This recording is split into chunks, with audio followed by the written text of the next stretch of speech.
ദൈവമക്കളെ, ജെറുസലേം വചനകൂടാരത്തിൽ നിന്നും 3 മിനിറ്റ് പ്രാർത്ഥനയ്ക്കായി അനേക മക്കൾ അനുദിനം വരുന്നത് ഞാൻ കാണുന്നുണ്ട്.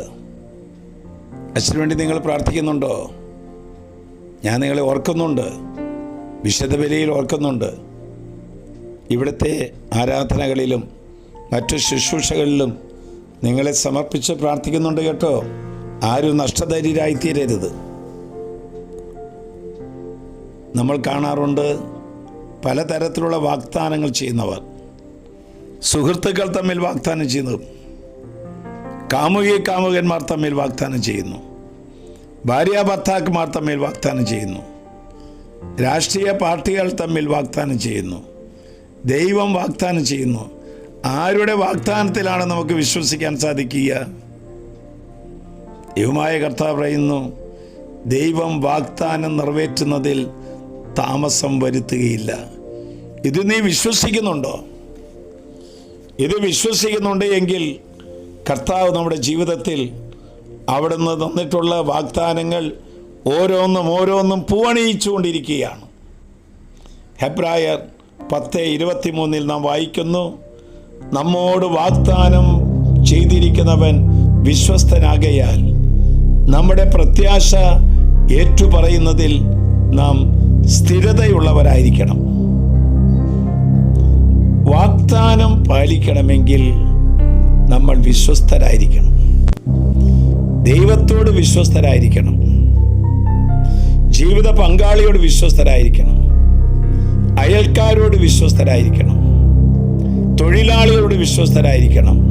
എൻ്റെ പ്രിയപ്പെട്ടവരെ, അങ്ങനെ വിശ്വസിക്കുന്നവർക്കാണ് വാഗ്ദാനം നമ്മളിൽ പൂവണിയുന്നത്.